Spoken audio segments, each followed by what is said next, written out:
우리가 알고 있는 인생 3대 비극이 있습니다. 그 첫 번째가 초년 등과입니다. 초년에 빠른 출세가 약이 아닌 독이 된다는 경우를 말하죠. 두 번째는 그 중년 상처입니다. 한창 일할 나이에 배우자를 먼저 떠나보내는 그러한 비극을 말하죠. 그 다음 우리가 말하는 비극이 노년 무전입니다. 노후에 돈이 없다는 사실입니다. 사실 이것같이 비참한 게 없죠.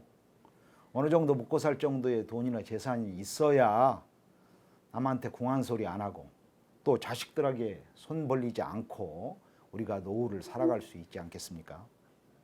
주변과의 관계에서도 마찬가지입니다. 우리가 서너 번 얻어먹다가도 한 번은 살 정도는 돼야 최소의 품위도 지키고 노추도 면할 수 있는 거 아니겠습니까? 우리가 잘 찾아보면은 우리 시니어들을 배려하는 여러 제도들이 많이 마련되어 있습니다. 금융거래 시에도 이 노인을 우대하는 제도들이 적지 않습니다. 실제로 이걸 우리가 잘만 활용하면 쏠쏠한 그 이른바 금융 팁들이 적지 않게 마련되어 있습니다. 우선 그 예적금의 경우에 같은 경우에는 65세 이상이 되면 원금 기준 5천만 원까지는 15.4%의 이자 소득세를 내지 않고 이자를 받을 수가 있습니다. 또 생활비가 부족하면은 주택연금을 제대로 활용하는 그런 방법도 있고요.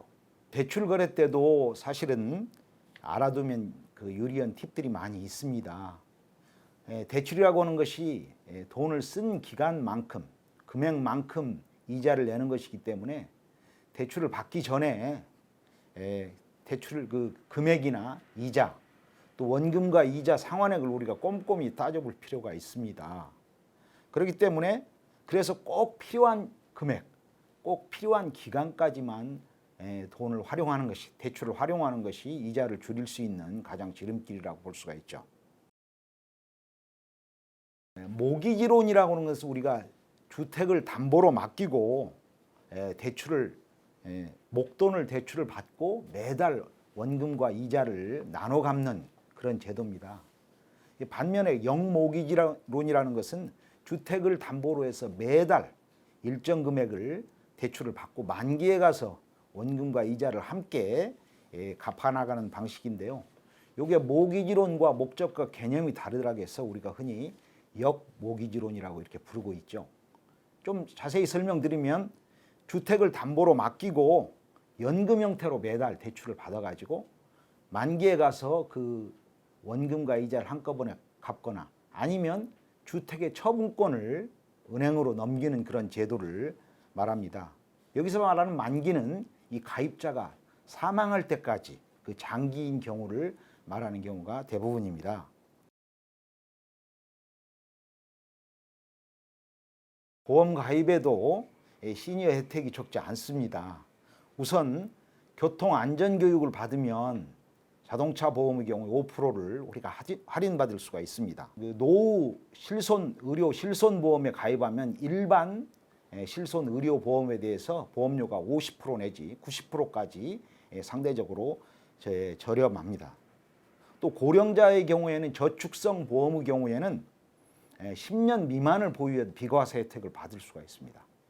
그래서 65세 이상인 경우 보험료 납입 총액 기준에서 5천만 원 이내의 경우에는 그 저축성 보험의 경우에 있어서 유지기간이 10년이 안 돼도 그 비과세 혜택을 받을 수 있고요. 연금 저축보험의 경우에는 연금을 받을 때 10년 이상으로 나눠받는 게 굉장히 유리합니다. 즉 연금을 수령할 때 그 10년 이상이고 세법상에서 정하는 일정 금액 이내인 경우로 받아야 낮은 저율의 연금 소득세를 적용받을 수 있습니다. 보험료 감액 제도도 활용을 고려할 만합니다. 그래서 우리가 노후에 경제생활이 어려워져서 보험료 내는 것이 굉장히 버거울 경우가 생길 수 있습니다. 그런 경우에는 보험회사에서 감액 신청을 하면 보험회사에서 감액된 부분만큼의 보험료를 계약자에게 환급금으로 내줘서 그 돈을 활용할 수가 있습니다.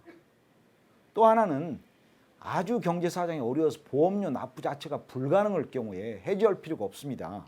그래서 감액 완납 제도라는 그 제도를 활용하시면 되는데요. 이 감액된 부분에 대한 환급금을 앞으로 낼 보험료로 사용하면서 추가로 보험료를 낼 필요가 없게 됩니다.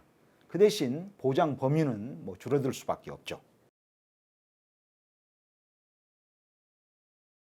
어르신들의 경우에는 어르신 전용 상담 창구라는 게 은행들마다 마련되어 있습니다. 또 상담 창구 말고도 어르신 전용 상담 전화도 있습니다.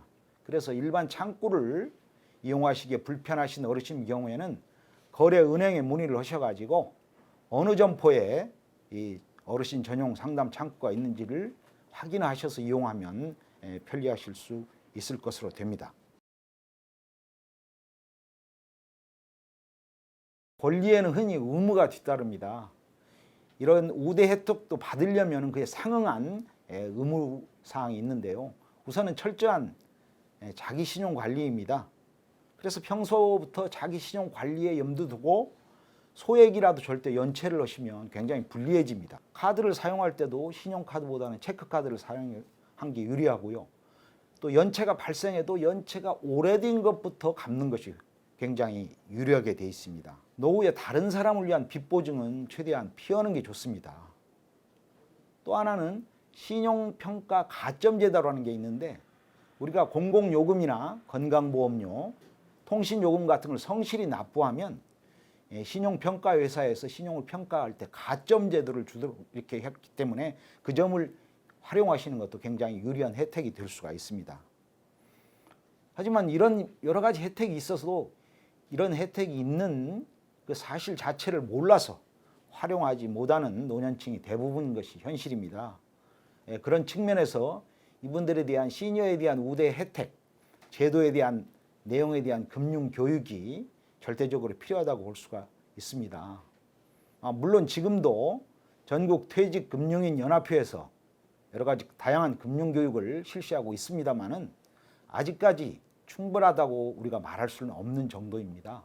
그 교육기관들이 충분히 교육활동을 펼칠 수 있도록 제도적 또 재정적인 뒷받침이 강화되어야 할 것으로 이렇게 생각이 되어지고요. 마지막으로 한 가지 가장 중요한 사실이 있습니다. 이 시니어에 대한 지원의 범위를 늘려야 된다는 거죠. 예금의 이자는 높여주고 대출 이자는 내려주고 또 보험 거래에 있어서도 보험료는 낮춰주고 보상은 늘리고 수수료는 면제하는 것이 필요합니다. 우리나라 대한민국 시니어들은 사실은 이런 혜택을 받을 자격이 충분히 있습니다.